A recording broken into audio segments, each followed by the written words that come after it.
Saudara-saudara yang kekasih, dalam keyakinan akan janji dan penyertaan Tuhan, mari kita tabiskan ibadah kita bahwa pertolongan kepada kita adalah di dalam nama Tuhan, pencipta langit dan bumi.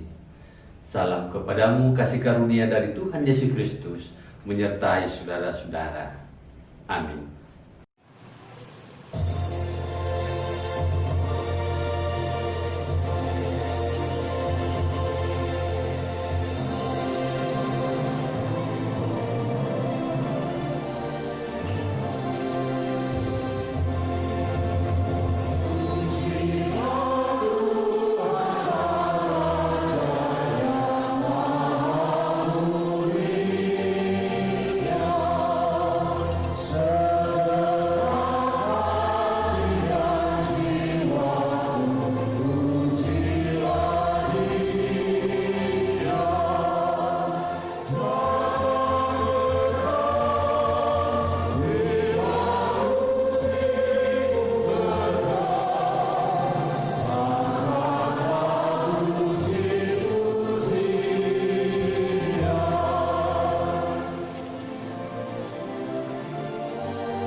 Saudara, untuk bacaan dan pemberitaan firman Tuhan, mari kita berdoa. Ya Tuhan, saat ini kami mau membaca, merenungkan firman-Mu. Roh Kudus, Engkau berkuasa menolong kami supaya kebenaran firman-Mu memerintah dalam hidup kami. Karena itu bersabdalah, di dalam Kristus kami berdoa. Amin. Saudara-saudara, bacaan utama kita minggu ini dari Injil Matius pasal 13 ayat 31 sampai ayat 35. Firman Tuhan, perumpamaan tentang biji sesawi dan ragi.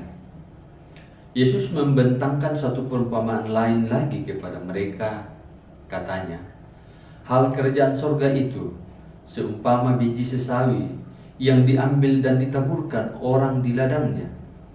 Memang biji itu yang paling kecil dari segala jenis benih. Tetapi apabila sudah tumbuh, sesawi itu lebih besar daripada sayuran yang lain, bahkan menjadi pohon, sehingga burung-burung di udara datang bersarang pada cabang-cabangnya. Dan ia menceritakan perumpamaan ini juga kepada mereka. Hal kerajaan sorga itu seumpama ragi yang diambil seorang perempuan dan diadukkan ke dalam tepung terigu 3 sukat sampai khamir seluruhnya. Semuanya itu disampaikan Yesus kepada orang banyak dalam perumpamaan, dan tanpa perumpamaan suatu pun tidak disampaikannya kepada mereka, supaya genaplah firman yang disampaikan oleh Nabi. Aku akan membuka mulutku, mengatakan perumpamaan. Aku mau mengucapkan hal yang tersembunyi sejak dunia dijadikan. Demikian firman Tuhan. Amin. Saudara yang kekasih, tema perenungan kita minggu ini yaitu berbuah dalam hikmat Tuhan. Saudara, kecil sering dianggap tidak punya arti, bahkan diremehkan. Ya, bandingkan uang koin yang nominal 100 rupiah atau 200 rupiah, kadang itu tidak punya nilai lagi, bahkan dianggap tidak ada. Biasa juga saudara-saudara, kecil itu menjadi simbol dari ketidakberdayaan atau kelemahan. Makanya orang-orang kecil dianggap tidak penting atau dipandang sebelah mata. Tapi saudara-saudara, tahukah kita bahwa ketika Yesus berbicara tentang kerajaan surga, maka sesuatu yang kecil bisa bermakna besar atau memberi pengaruh yang luar biasa. Hal itu terungkap saudara-saudara dalam pengajaran Yesus melalui bacaan firman Tuhan pada saat ini, di mana dua hal yang kecil dipakai Yesus Kristus sebagai kiasan yang saling melengkapi satu dengan yang lain, yaitu biji sesawi dan ragi. Saudara, sebagaimana kita ketahui bahwa sesawi itu adalah tanaman bumbu yang bijinya sangat kecil, tentu dalam konteks Palestina pada zaman itu. Jadi jangan membayangkan sayur sawi dalam konteks Indonesia saat ini. Jadi beda sawi dengan sesawi.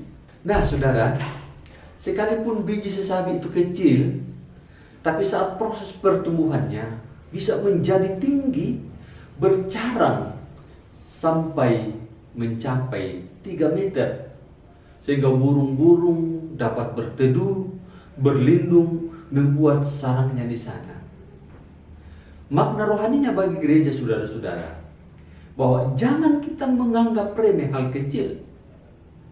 Ingat, kehadiran kerajaan surga di bumi ini dimulai dari hal-hal kecil yang pada mulanya dipandang hina, remeh oleh banyak orang. Tetapi ketika pertumbuhan kerajaan surga berproses kemudian menjadi dahsyat dan besar, yang kemudian mengubahkan dunia. Seperti itu yang terjadi dalam Yesus Kristus. Dimulai dari kehinaan, lahir di kandang domba Betlehem, hadir dalam keluarga sederhana sebagai tukang kayu, dan dalam pelayanannya dimulai dari kelompok kecil 12 murid.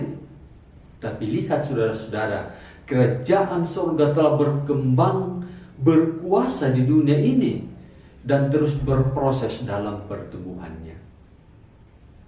Demikian juga kita saudara-saudara, jangan beranggapan bahwa kita ini kecil, kita ini lemah, rapuh. Tapi percaya saudara-saudara bahwa Allah mampu menempah kita dalam proses kerajaannya, sehingga kita bisa berguna, bahkan berbuah bagi dunia, menjadi berkat bagi banyak orang. Kita sering beranggapan bahwa dengan melakukan hal-hal besar dalam hidup ini, maka hidup kita akan berguna. Ya, misalnya sering kita berpikir, seandainya saya memiliki uang yang banyak, maka saya akan menolong orang-orang yang berkekurangan. Seandainya saya memiliki uang yang banyak, saya akan mendukung pelayanan gereja dan seterusnya.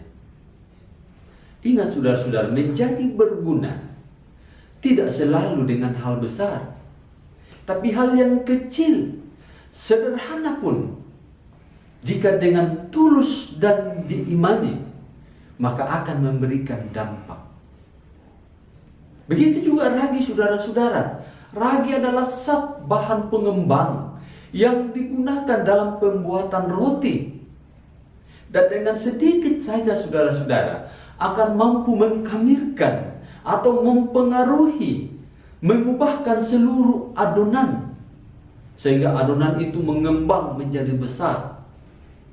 Sebagaimana bacaan kita tadi saudara-saudara, ragi sedikit itu bisa mempengaruhi adonan yang ukurannya jumlahnya 3 sukat. Ya, 1 sukat saudara-saudara itu dalam ukuran kita sekarang itu 12 liter. Sehingga 3 sukat itu berarti saudara-saudara ada 36 liter terigu. Bayangkan saudara-saudara, ragi yang sedikit itu untuk 36 liter terigu, ia bisa berproses dan mengubahkan adonan itu. Dan cara kerja ragi saudara-saudara memang tidak kelihatan, tapi dampak dari proses itu terlihat nyata, yaitu mentransformasi mengubah adonan dari yang keras menjadi lembut dan hambar menjadi enak dan menjadi empuk. Nah, saudara-saudara yang kekasih, seperti ragi yang sedikit mampu mempengaruhi, mengubahkan adonan, demikian juga kita selaku gereja dan orang percaya harus mampu mengubahkan situasi, berpengaruh positif bagi lingkungan, bagi sesama di mana kita berada. Jangan sampai dalam gereja saudara-saudara atau dalam ritus-ritus ibadah kita terlihat seperti domba yang manis, tapi di luar kita berubah menjadi serigala berbulu domba. Atau dalam ibadah kita mengalami sukacita dan damai, tapi di luar gedung gereja saudara-saudara kita melayani keinginan dan menyimpang dari tujuan damai, yang kemudian kita merusak diri sendiri, merusakkan hubungan persaudaraan dengan orang lain. Ingat saudara-saudara, kehadiran gereja bukan soal kuantitas, tetapi soal kualitas. Sekalipun kecil atau sedikit, tapi berguna dan memberi dampak positif, membawa perubahan sosial sesuai dengan kehendaknya. Dengan demikian saudara-saudara, gereja harus terlihat nyata seperti pohon yang memberi naungan dan perlindungan bagi dunia, menjadi pohon yang berbuah dalam hikmat Tuhan. Amin.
Saudara-saudara, mari kita naikkan doa syafaat, doa syukur, kita berdoa. Bapa di surga, terima kasih untuk lawatan firman-Mu pada kesempatan ini. Kami mengucap syukur Tuhan, karena Engkau mengajarkan kepada kami makna dari sebuah pelayanan, sekalipun itu dianggap remeh, sekalipun itu kecil, sekalipun itu hina. Tapi ajar kami Tuhan melakukannya dengan tulus. Ajar kami dengan iman melakukan semuanya itu. Dan kami percaya Tuhan oleh pekerjaan-Mu dalam kerajaan-Mu, maka yang kecil itu bisa berproses dan menumbuhkan kehidupan menjadi dasar, mengubahkan kehidupan menjadi sesuatu yang besar, yang berdampak positif bagi kehidupan ini. Bapa di surga, kami berdoa untuk kehidupan kami di tengah-tengah gumul juang kami menghadapi situasi dan keadaan saat ini. Kami berdoa Tuhan, Engkau terus menjaga kami, menjadi Allah yang menuntun kami, menghidupi kami oleh rahmat-Mu, menjauhkan kami dari mara bahaya, memberikan penjagaan kepada kami sehingga kami terhindar dari berbagai malapetaka, sakit, penyakit, dan virus-virus yang menakutkan. Kami berdoa Tuhan, Kau memberkati anak-anak-Mu, anak-anak kami mahasiswa, memberkati mereka dalam menjalani kuliah pendidikan mereka, sekalipun itu secara online. Kami percaya bahwa mereka tidak akan kekurangan ilmu, mereka akan ditambahkan kepada mereka pengetahuan, terlebih pengetahuan akan Tuhan. Memberkati generasi-generasi kami dalam perjuangan hidup mereka dalam masa depan melalui upaya-upaya mengusahakan lowongan pekerjaan. Memberkati setiap jemaat-Mu dalam perjuangan hidup dalam menghidupi hidup mereka di tengah-tengah kesulitan ini.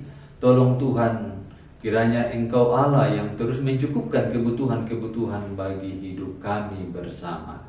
Berkati mereka yang sakit yang saat ini sedang dirawat. Tuhan, Engkau peduli kepada mereka dalam penanganan dan perawatan mereka supaya mereka disembuhkan. Kami berdoa untuk mereka yang memberi diri mereka dalam merawat pasien, para perawat, tenaga medis, bidan, dokter, dan semua mereka yang memberi perhatian. Tuhan memberkati dan menjaga mereka untuk selalu baik dan sehat. Memberkati saudara-saudara kami yang mengalami bencana banjir bandang di Luwu Utara. Tumbuhkan semangat pengharapan bagi mereka. Tolong mereka Tuhan, kami percaya masa depan mereka ada dalam Tuhan, sehingga mereka diteguhkan dan dikuatkan menghadapi pergumulan ini. Bangsa dan negara kami, pemerintah kami berdoa, Tuhan memberkati supaya mereka selalu diberi hikmat dan penjagaan Tuhan untuk memerintah atas nama Tuhan. Terima kasih Tuhan untuk berkat-berkat-Mu, untuk kehidupan yang Tuhan berkenan untuk kami jalani. Ampuni dosa kami, terima kami yang berdoa mengucap syukur. Di dalam Kristus Tuhan yang mengajar murid-muridnya berdoa. Bapa kami yang di surga, dikuduskanlah nama-Mu, datanglah kerjaan-Mu, jadilah kehendak-Mu di bumi seperti di sorga. Berikanlah kami pada hari ini makanan kami yang secukupnya, dan ampunilah kami akan kesalahan kami, seperti kami juga mengampuni orang bersalah kepada kami.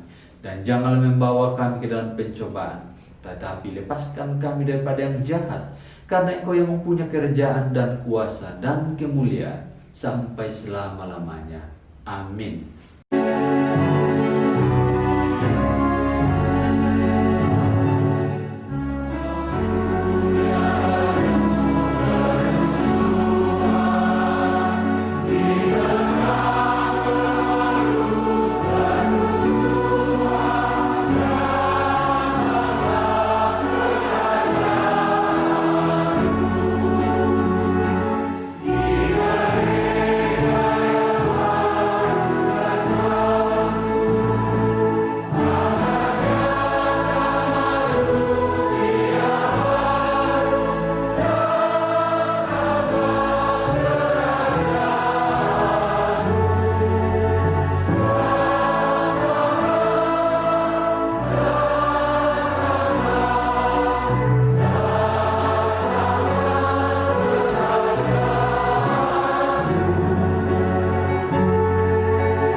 Saudara-saudara yang kekasih, kembalilah dan masuklah kamu dalam kehidupan kamu. Tetaplah menjadi anak-anak Tuhan yang memberi dampak dan pengaruh positif di tengah-tengah kehadiran di mana kita berada. Arahkan hatimu dan terima berkat-Nya. Tuhan memberkati engkau dan melindungi engkau. Tuhan menyinari engkau dengan wajah-Nya dan memberi engkau kasih karunia. Tuhan menghadapkan wajah-Nya kepadamu dan memberi engkau damai sejahtera. Amin. Demikian saudara-saudara untuk ibadah kita pada minggu ini. Tetap menjadi berkat dan jaga diri, jaga kesehatan. Tuhan memulihkan dan memberi berkat-berkat-Nya dalam menjalani masa depan di dalam Tuhan. Selamat hari Minggu, Tuhan memberkati. Salam sehat selalu. Shalom.